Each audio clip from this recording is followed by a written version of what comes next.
નમસ્કાર મારા વાલા પશુપાલક મિત્રો, હું તમને આજના વિડીયોમાં એક ચોંકાવનારી તમને વાત કહેવાનો છું અને તમે બધા જ એનો ઉપયોગ કરો જ છો.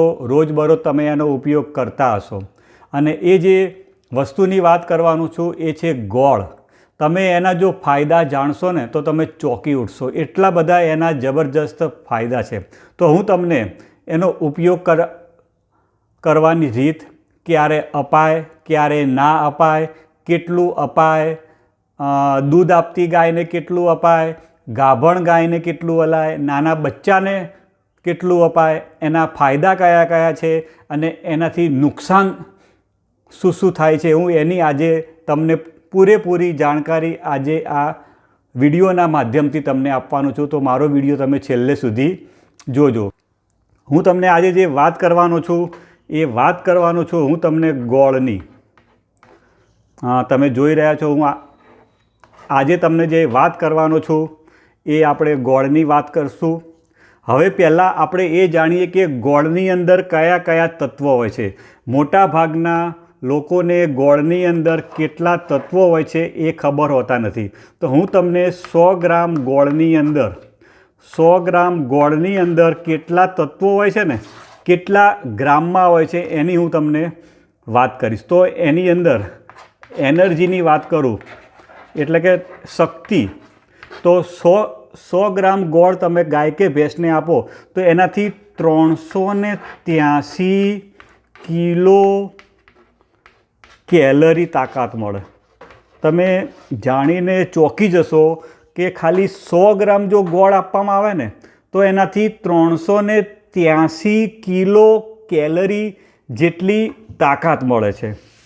પછી એની અંદર કાર્બોહાઈડ્રેટની વાત કરું, કાર્બોહાઈડ્રેટ, તો એની અંદર કાર્બોહાઈડ્રેટની વાત કરું તો 98 ગ્રામ કાર્બોહાઈડ્રેટ હોય છે 100 ગ્રામ ગોળની અંદર.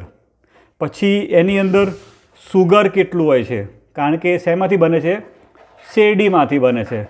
તો એની અંદર હું સુગરની વાત કરું તો સુગર પણ 98 ગ્રામ 98 ગ્રામ એમાં સુગર હોય છે. 98 ગ્રામ સુગર હોય છે. હવે હું તમને વાત કરું સોડિયમ કેટલું હોય છે. એની અંદર જે બધા તત્વોની વાત કરું તો એમાં સોડિયમ 3 ગ્રામ જેટલું હોય છે. સોડિયમ કેટલું હોય છે? 3 ગ્રામ જેટલું હોય છે એની અંદર સોડિયમ હોય છે. એનું કામ શું છે? એનું કામ એ છે કે પશુઓને પાણીની તરસ વધારે લગાડે. જેટલું તમે એને સોડિયમ આપશો એટલું એનામાં પાણી પીવાની તરસ જાગશે અને જેટલું પાણી પીશે વધારે એટલું દૂધ ઉત્પાદન વધશે. એટલે ગોળથી દૂધ ઉત્પાદન વધે છે. એની સાથે એની અંદર પોટેશિયમ છે. પોટેશિયમ, એના અંદર કેટલું પોટેશિયમ છે તો 31 ગ્રામ છે પોટેશિયમ. એની અંદર 31 ગ્રામ પોટેશિયમ છે. હવે આપણે મેગ્નેશિયમની વાત કરું. મેગ્નેશિયમની તો એની અંદર 160 મિલીગ્રામ મેગ્નેશિયમ છે. આ 31 મિલીગ્રામ, એની અંદર 160 મિલીગ્રામ જેટલું મેગ્નેશિયમ છે. જે બધું જે હતું કે મિલીગ્રામમાં હતું, બરાબર બધું જે. અને એની અંદર કેલ્શિયમ કેટલું હોય છે? હું તમને એની અંદર કેલ્શિયમની વાત કરું તો એની અંદર 80 મિલીગ્રામ કેલ્શિયમ હોય છે. કેટલું હોય છે કેલ્શિયમ? 80 મિલીગ્રામ અંદર કેલ્શિયમ હોય છે. તો કેલ્શિયમથી શું ફાયદો થાય છે? કેલ્શિયમથી દૂધ વધે છે, ફેટની ટકાવારી વધે છે. મેં તમને આગલા વિડીયોમાં કીધું હતું કે 1 લીટર દૂધ હોય ને, 1 લીટર દૂધ, તો એની અંદર 120 મિલીગ્રામ કેલ્શિયમ હોય. 120 મિલીગ્રામ એટલે તમે ગોળ આપો તો એનાથી તરત દૂધ વધે અને ફેટ વધે છે. હવે બીજી વાત કરું છું એમાં લોહ તત્વ. લોહ તત્વ એટલે કે જેનાથી લોહી બને. તો એની અંદર 5.4 મિલીગ્રામ જેટલું લોહ તત્વ છે. 5.4 એટલે કે એ તમે આપો તો એનાથી અને જે ગાય કે ભેંસની લોહીની ઉણપ હોય તો તરત જ એમાં લોહી આગળ બનવાનું ચાલુ થઈ જશે. પછી બીજી વાત કરું, પ્રોટીન કેટલું હોય એની અંદર, તો પ્રોટીન હોય છે 0.43 ગ્રામ જેટલું પ્રોટીન હોય છે. પ્રોટીન શું કામ કરે છે? પ્રોટીન દૂધ ઉત્પાદનમાં પણ કામ કરે છે. તો આટલા બધા એની અંદર તત્વો હોય છે કે આપણે 100 ગ્રામ ગોળ લઈએ ને તો એની અંદર આટલા બધા તત્વો છે. હવે હું તમને પહેલાં એને ફાયદાની વાત કરીશ કે એના ગોળ આપવાથી કયા કયા ફાયદા થાય છે. ગોળ આપવાથી પહેલાં આપણે વાત કરીશું કયા કયા ફાયદા થાય. તો ગોળ મેં તમને કીધું એ પ્રમાણે એ શક્તિનો મુખ્ય સ્ત્રોત છે. એ શક્તિનો મુખ્ય સ્ત્રોત છે. એટલે આપણે પહેલું કે વિયાણ પછી તરત જ એને ઉકાળો બનાવીને ગોળ આપવાનો છે. કોઈ પણ ગાય કે ભેંસ હોય એના વિયાણ પછી તરત જ ગોળનો ઉકાળો બનાવીને આપવાનું છે. ગોળનો ઉકાળો બનાવીને આપવાનું છે. એટલે શું થશે કે એનામાં જેટલી એની તાકાત, જેટલી ખર્ચ થઈ ગઈ હશે ને શક્તિ, એ બધી શક્તિ એની પાછી આવી જશે. મેં એના માટેનો પણ વિડીયો બનાવેલો છે, એ તમે વિડીયો જોઈ લેજો કેવી રીતે ઉકાળો બનાવવાનો. બીજો ફાયદો છે કે પાચન શક્તિને મજબૂત કરે છે. શું કરે છે? પાચન શક્તિને ગોળ મજબૂત કરે છે. પાચન શક્તિ મજબૂત કરે છે. ગોળ આપવાથી પાચન શક્તિ મજબૂત થાય છે. બીજું, ગાય કે ભેંસની ભૂખ વધે છે. ઘણા લોકોના પ્રશ્નો કે સાહેબ અમારે ગાય કે ભેંસની વધારે ભૂખ જ નથી લાગતી, તો ભૂખ વધે છે. બીજું, ભરપેટ ખોરાક ખાય છે. ભરપેટ ખોરાક ખાય છે. એને આપવામાં આવે તો એ ભરપેટ ખોરાક ખાય છે. અને પાણી વધારે પીશે. પાણી વધારે પીશે. ગોળ આપવાથી ભરપેટ ખોરાક ખાશે અને બીજું પાણી વધારે પીશે. તો આ બધા એના ફાયદા છે. હજુ બીજા બધા ફાયદા છે ગોળના. તો એનાથી બીજું થાય છે કે પશુઓને વાગોળ વધારે કરશે. ગોળ આપવાથી વાગોળ વધારે કરશે. આ ઘણા બધા લોકોને આના વિશે ખબર જ નહીં હોતી. વાગોળ વધારે કરવા માટે ગોળની જરૂર પડે છે. જો તમે એને ગોળ આપશો ને વધારે તો એનાથી વધારે વાગોળ કરશે. અને પશુ જેટલું વધારે વાગોળ કરશે ને એટલું દૂધ અને એટલું ફેટ વધારે આવશે. એટલે કે પશુ વાગોળ વધારે કરશે. બીજો ગોળનો ફાયદો છે કે રોગ પ્રતિકારક શક્તિ વધશે. પશુની રોગ પ્રતિકારક શક્તિ વધશે. એટલે પશુ જલ્દી બીમાર પડશે નહીં. એની રોગ પ્રતિકારક શક્તિ વધશે. અને છેલ્લો ફાયદો કહું છું કે લોહીની ઉણપ દૂર થશે. ઘણા બધા ગાય કે ભેંસમાં લોહીની ઉણપ હોય છે કે લોહીની ઉણપ દૂર કરશે. ગોળ લોહીની ઉણપ દૂર કરશે. હવે હું તમને આપવાની વાત કરીશ. નાના બચ્ચાને કેટલું આપવાનું, દૂધ આપતી ગાયને કેટલું આલવાનું અને ગાભણ પશુને કેટલું આલવાનું. તો જે નાના બચ્ચા હોય 2 મહિનાથી મોટી ઉંમરના નાના બચ્ચા જે 2 મહિનાથી મોટી ઉંમરના હોય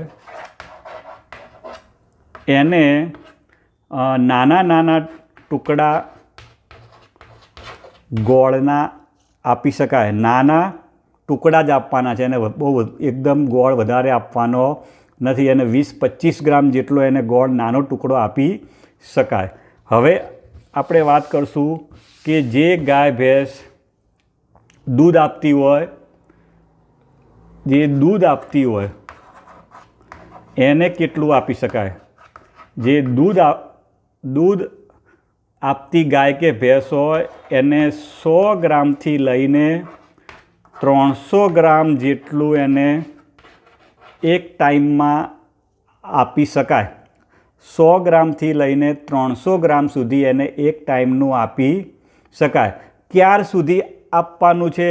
તો જ્યારે આપણે બીજદાન કરાવીએ, બીજદાન કરાવ્યા પછી અથવા એને પાડે ફેરવ્યા પછી 2 મહિના સુધી ગોળ આપવાનો નથી. આટલું યાદ રાખજો. આપણે પાડે ફેરવીએ કે બીજદાન કરાવીએ, બીજદાન કરાવ્યા પછી 2 મહિના સુધી ગોળ આપવાનો નથી. 2 મહિના થઈ જાય અને તમને કન્ફર્મ થઈ જાય કે ભાઈ અમારી ભેંસ ગાભણ છે, પછી તમે 2 મહિના પછી બીજદાન કરાયાના 2 મહિના પછી ગાભણનું કન્ફર્મ થઈ જાય પછી તમે એને 50 ગ્રામ આપી શકાય. 50 ગ્રામ સવારે, 50 ગ્રામ સાંજે આપી શકાય. બીજું, શિયાળો હોય, શિયાળામાં તમે એને 100 ગ્રામ સુધી આપી શકાય. શિયાળામાં 100 ગ્રામ સવાર સાંજ આપી શકાય ગાભણને. ગાભણ હોય અને 2 મહિના પતી ગયા હોય, 2 મહિના થઈ ગયા હોય પછી એને 3જા મહિનાથી સવાર સાંજ શિયાળામાં 100 ગ્રામ આપવાનું છે. અને જેવો શિયાળો પૂરો થાય અને એકદમ જો તડકો પડતો હોય અથવા વધારે ગરમી હોય, વધારે ગરમીમાં આપવાનું નથી. આટલું યાદ રાખજો. વધારે ગરમીમાં આપવાનું નથી, કારણ કે ગોળની તાસીર ગરમ હોય છે. એટલે ગોળ ગરમીની ઋતુ અને ગાભણ પશુ એને આપવાનું નથી. બીજું ક્યારે નહીં આપવાનું? કે વરસાદની સિઝન હોય, વરસાદની સિઝનમાં પણ ગોળ આપવાનો નથી. વરસાદની સિઝનમાં નથી આપવાનું. આટલું યાદ રાખવાનું. ગરમી હોય, વધારે હોય, વરસાદની સિઝન હોય એમાં આપવાનું નથી. બીજું, ગોળ એક લીવર ટોનિકનું કામ કરે છે. ગોળ લીવર ટોનિકનું પણ કામ કરે છે. એટલે ગોળ તમે આપો તો એક લીવર ટોનિકનું કામ કરે છે. હવે નુકસાનની વાત કરું. શું નુકસાન થાય છે? તો આમ તો ગોળથી કશું પણ નુકસાન થતું નથી, પણ જો ઓવરડોઝ કરી નાખો, એને રોજનો જો તમે 1 કિલો આપો, રોજનો 1 કિલોથી વધારે આપવામાં આવે, 1 કિલોથી વધારે આપવામાં આવે તો એનાથી નુકસાન થાય છે. એટલે તમારે કોઈ દિવસ એટલું આલવાનું નહીં. વધારે આખા દિવસનું જો શિયાળો હોય તો તમે એને, અને દૂધ આપતી હોય તો ગાભણ ના હોય તો તમે વધારે 300 ગ્રામ સવારે, 300 ગ્રામ સાંજે આપી શકો. બીજદાન જ્યારે કરાવો પછી બંધ જ કરી દેવાનું છે. 1 કિલોથી વધારે આપો